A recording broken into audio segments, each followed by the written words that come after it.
hear is true. Only the names have been changed to protect the innocent.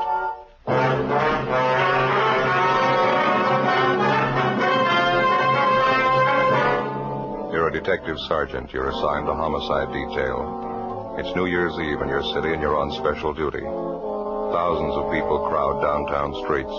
One of them is a killer. Your job, find them.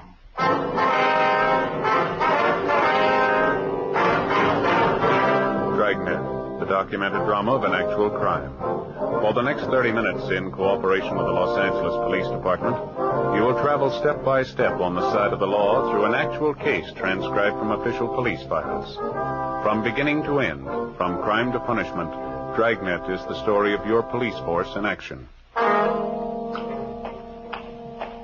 It was New Year's Eve. It was cold in Los Angeles. We were working the night watch out of homicide, special duty. My partner's Ben Romero. The boss is Thad Brown, chief of detectives. My name's Friday. I was on the way back from dinner, and it was 8:35 p.m. when I got to room 42. Homicide. Joe? Hi, Barney. How is it outside? It's cold. Not keeping people at home, though. Did you check the crowds? Yeah. Been watching it from the window here. Seems bigger than last New Year's. Crazy. You're on with Ben and me tonight, is that right? Uh-huh. Thought I was going to have it off. Wife had a little house party planned and everything. Well, that's too bad. Maybe next time, huh? Yeah, that's what I said last New Year's. Nah, guess we better start moving. Yeah, where's Ben? He went down the hall a minute, said he'd be right back. I better take my top coat, huh? Yeah, I would if I were you. Nothing for us in the book, is there, Barney? I almost forgot Jack Conley called, having a little party out at his house. Wants you, Romero, to drop around when you get off. Said he'd call back. Oh. Hi, Joe. Hi. You about ready? Yeah, let me grab my overcoat. All right. I just tagged by communications. Switchboard's lit up like a Christmas tree, doing a $1 bid. Just like last year, they're starting off strong. 415s, 507, calls coming in with a dozen. I'd like to see it just once. People celebrating New Year's without tearing up half the town. I get it. Homicide Friday. Oh, yeah, Jack. Yeah, well, Barney just mentioned it. Well, we'll try and make it. You know how things are tonight. Yeah, we'll try, sure. Thanks a lot. There's Jack Conley, Ben, on his way home. He wants us to drop by his place if we get off early tonight. Not much chance of that. You ready? Yeah, I am. You, Barney? Let's go.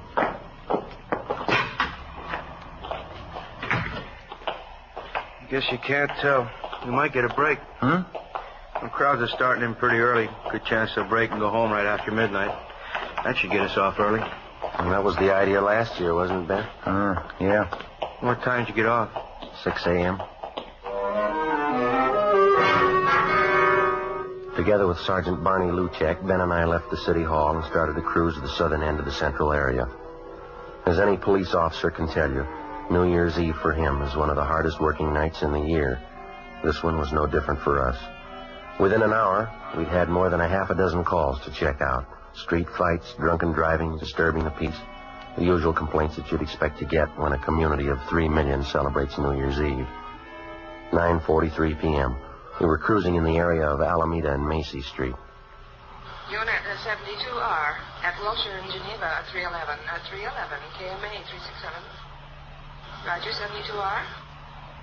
Unit 112 at 83 Naylor Avenue. See the man, keep the peace. KMA 367. No stopping them, huh?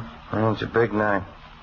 Smoke, Joe? No, no thanks. Attention all units. All units in the vicinity at East Main and Darwin. An officer needs help.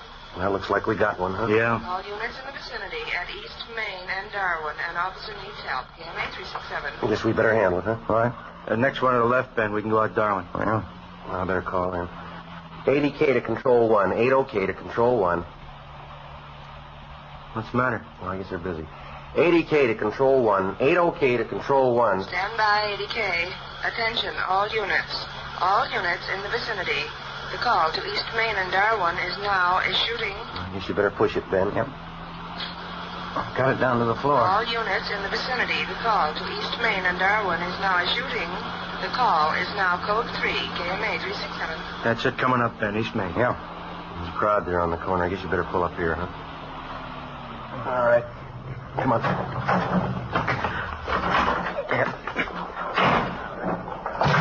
Over by the light pole, Ben. Joe. Man lying on the sidewalk. You want to check the crowd, Barney? Yeah, okay. Let us through here, please. Can we get through? Excuse me. Look, will you please get back? Move back, please. All right, come on. I wonder if you just move along. Just move along, man. Move along. That's Give us a little room to work. Thank you. Ben? Yeah, Joe? Have a look here. Huh? No. There's Jack Conley. That? He's dead. His full name was John Patrick Conley, serial number 367. He was one of the veteran officers in Central Homicide. He lay face down on the pavement, one of his legs straddling the curbstone. He'd been shot twice at the base of his skull. There were 4 more bullet wounds in his back. Ben got to a phone, called Homicide, and told them what had happened. 24 cruiser cars and more than a half 100 men were immediately dispatched to the scene of the killing. They circled the area for a dozen blocks around and started a door-to-door search for the killer. Suspicious-looking pedestrians were stopped at every street corner and questioned. 10:30 p.m. The ambulance arrived and Jack Conley's body was taken to the morgue. Along with Thaxter and Bryan from Homicide, Barney Luchek, Ben, and I continued checking in the immediate vicinity of the killing. We found no one who'd admit that they actually saw the shooting. Half a dozen people in the crowd told us that they heard the shots and they saw Conley fall to the pavement. They'd also seen a man standing behind Conley turn and run down the street right after the shooting. No one had followed him. The man was described as medium build, wearing a dark suit and a dark hat. That's all they could tell us. 11:25 p.m. Ben and I met Barney Luchek back at the car. Morning. Did you get anything? Checked out every store in the neighborhood that's open. Not much. How about you? No, it's the same. Pretty thin. Bryan and Thaxter turned up a newsboy down the street. He told him he saw the guy in the dark suit running down the street. Yeah? Thought he saw the guy come out of this bar here. We heard that too, Barney. We talked to the bartender. He doesn't recall the man. Oh, say, I almost forgot. I checked with the office. Mrs. Conley's been calling in. Wants to know where her husband is. Oh, yeah. I asked personnel to hold off notifying her. Thought maybe you fellas would want to tell her. You knew Conley pretty well, didn't you? Yeah, a long time. Family man? 3 kids. If you fellas don't want to tell her, I'll call personnel back. They can do it. No, it's all right. We'll tell her.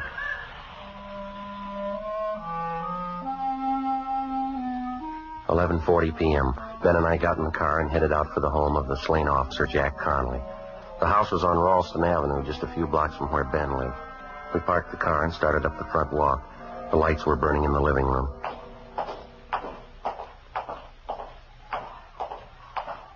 Lousy job. What? I said it's a lousy job. Yeah.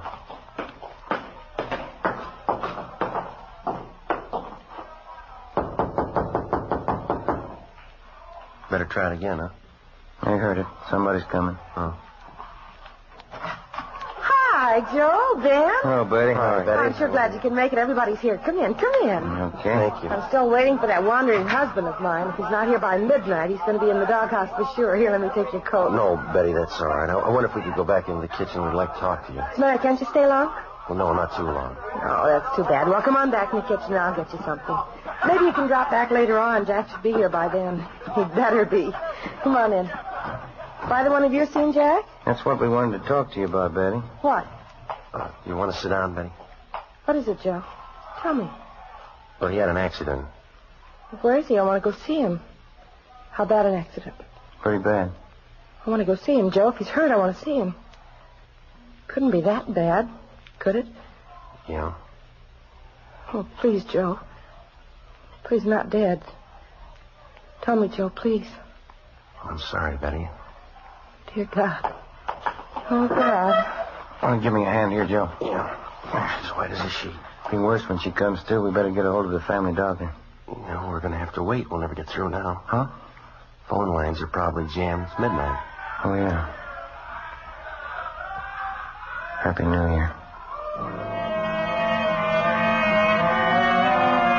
12:30 a.m. We finally got a hold of the Conley's family doctor, and he told us that he'd be over as quickly as possible. Some of Betty Conley's relatives at the party said that they'd look after things until the doctor arrived.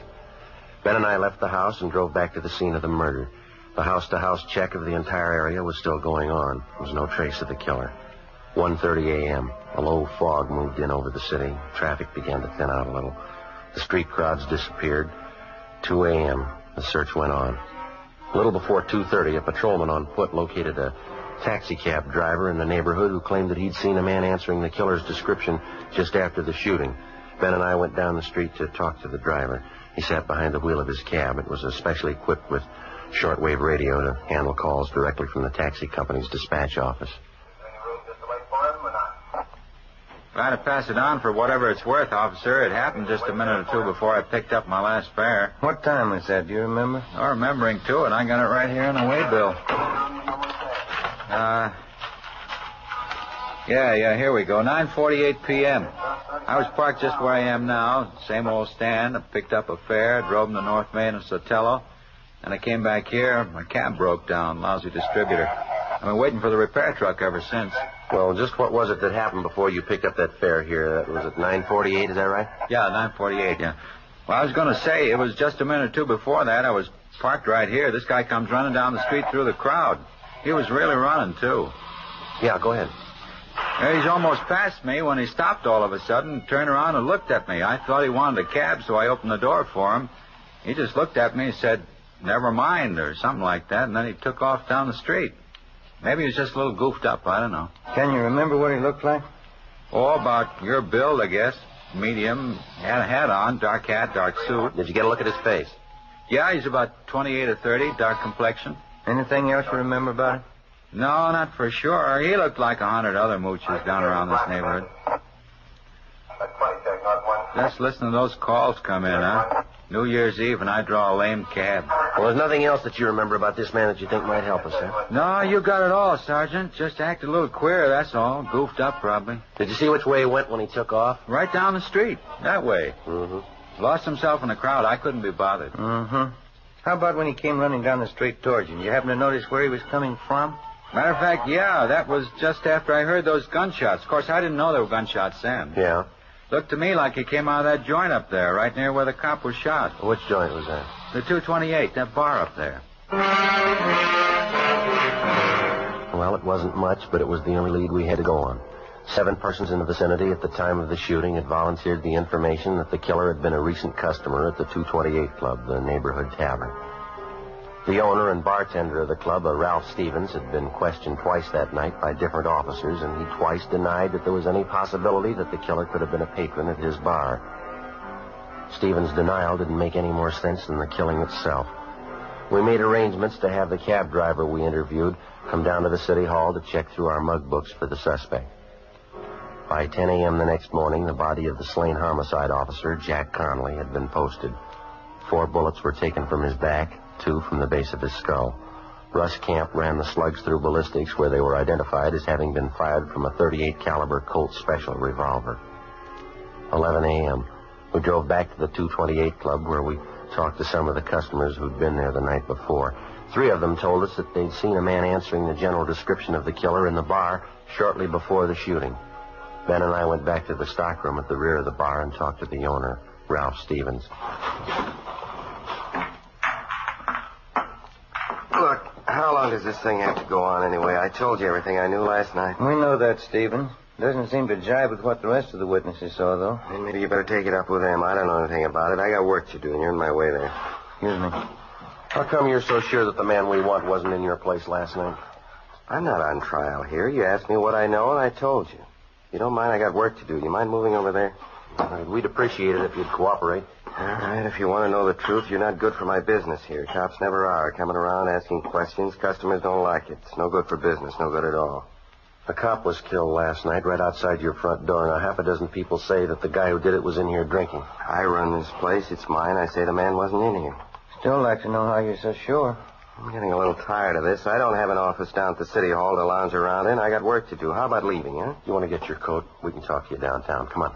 Not before I call my lawyer. Go ahead and call him. Where's your coat?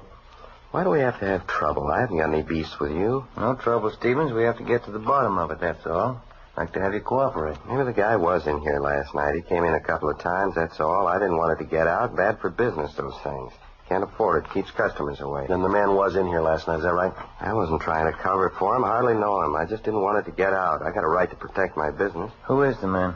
Harry Talmadge. He's a hophead. If he did it, it probably wasn't his fault. How do you mean? He was hyped up last night, uses heroin. He probably didn't mean to shoot. Where do we find him? I wouldn't know if this is right. Old address. What is it? Fairview Hotel. Try there. 11:35 a.m., New Year's Day. We got in touch with Barney Luchek and Tom Bryan from Homicide, and they drove downtown to check at the Fairview Hotel for the suspect. Ben and I finished questioning the owner of the 228 Club, and we went back to the office. 11:58 a.m., Barney Luchek and Bryan got back. Barney, what have you got? Fairview Hotel in South Grand. Was that the one? Yeah, did you find it okay? Yeah, I talked to the desk clerk. Talmadge registered there? Yeah, he was. Checked out 2 months ago. No leads.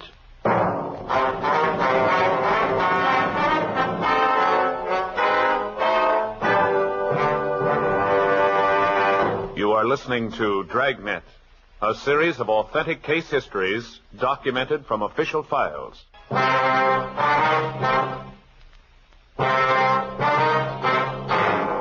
1 p.m. New Year's Day.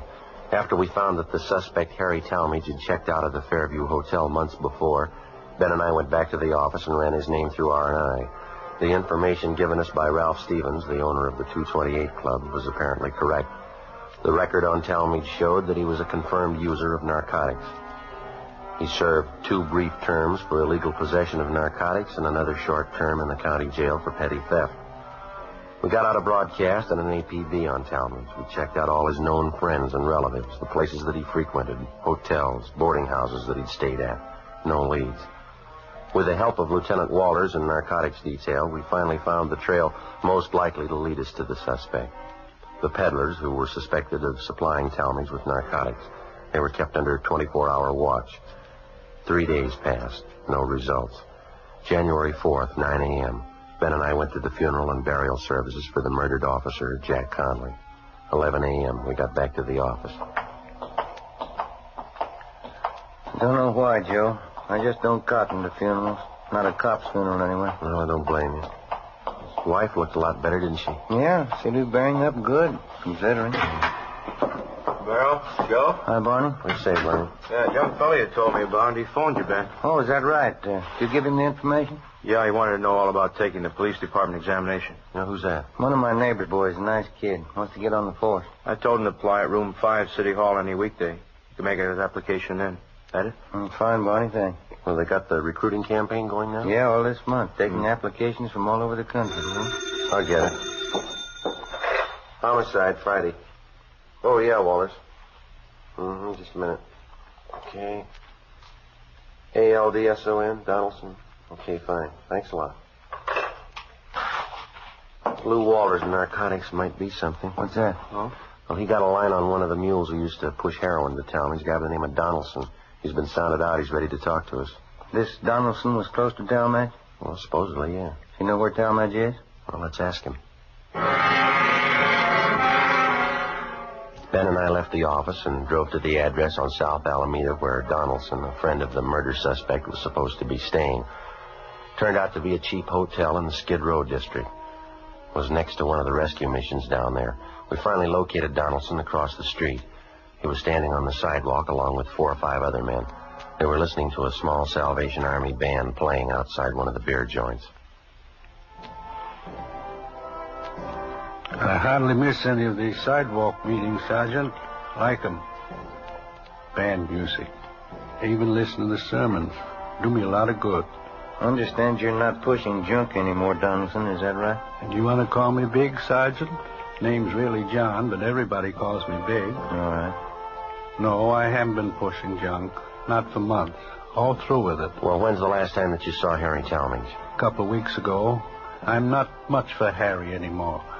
Like I say, I've been regular at these sidewalk meetings, hearing the sermons.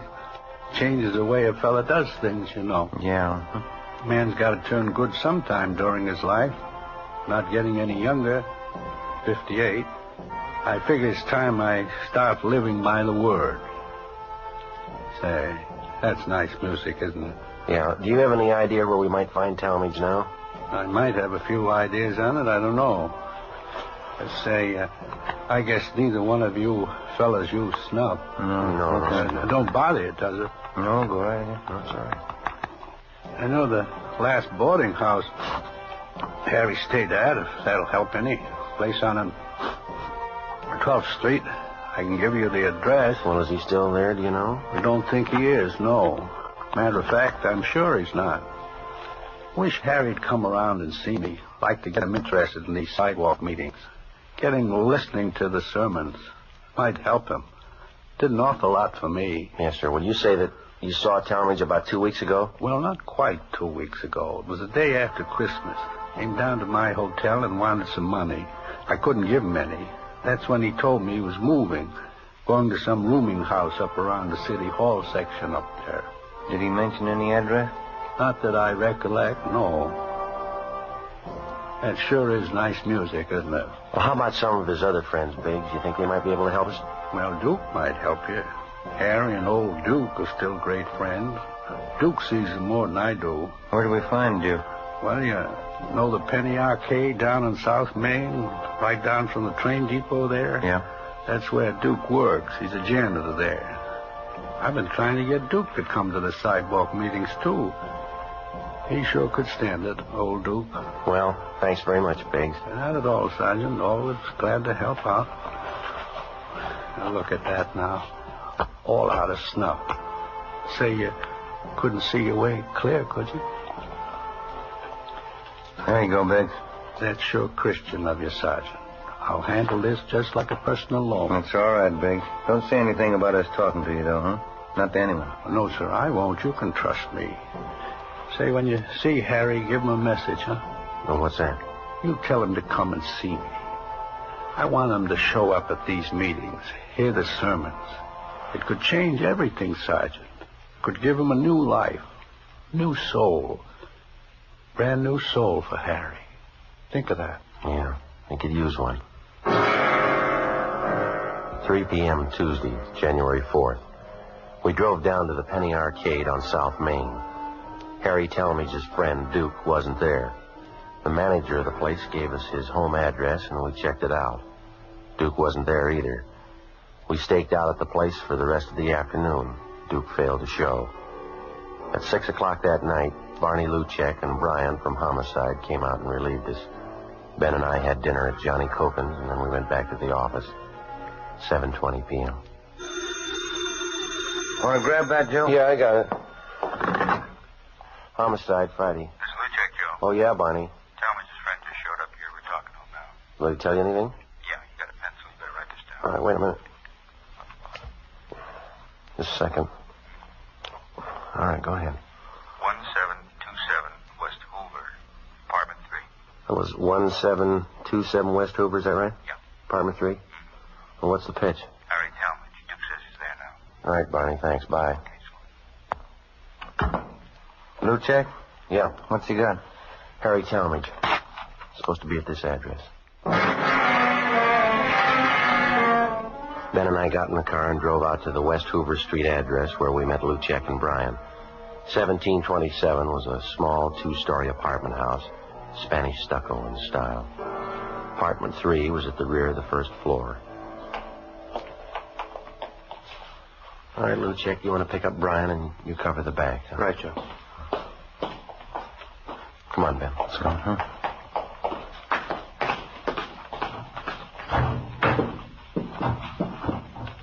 Get us up the stairs, huh? Mm-hmm.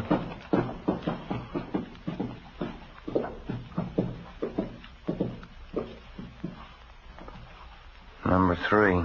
Okay. I'll cover you.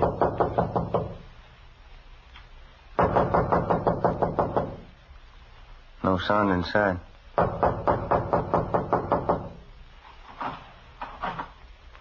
Door's open. Well, let's have a look.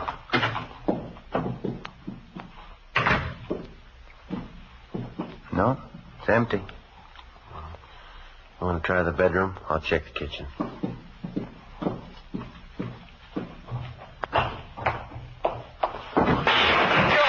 in here. Wait. All right, tell me. What the hell? Got a gun, Joe. Grab it. All right. You're like a cop. All right, come on, drop it. Drop it. My arm. I got it, Joe. All right, come on your feet. All right, gammon backing you. All right. Come on, hold still. 38 revolver, Joe. Colt Special. All right, how about it, Talmadge? It's mine. What of it? Where's your coat? I don't know. Why'd you kill him? Because I wanted to, that's all. He was a cop. Is that your only reason? I told you he was a cop. What's the difference? There's a big difference, mister. Why? I killed him. It's just one cop less. What's the difference? Ask his family. They'll tell you. The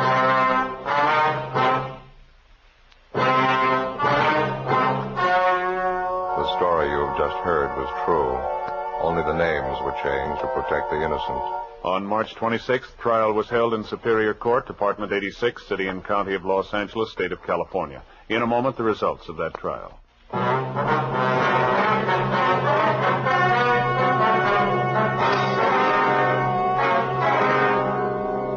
Harold Wesley Talmadge was found guilty of manslaughter by jury trial and was sentenced to the state penitentiary. He was paroled after serving 6 years in prison.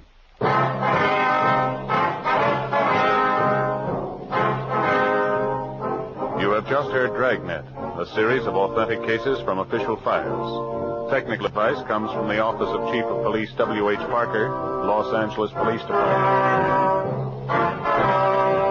Fatima Cigarettes, best of all long cigarettes, has brought you Dragnet, portions transcribed from Los Angeles.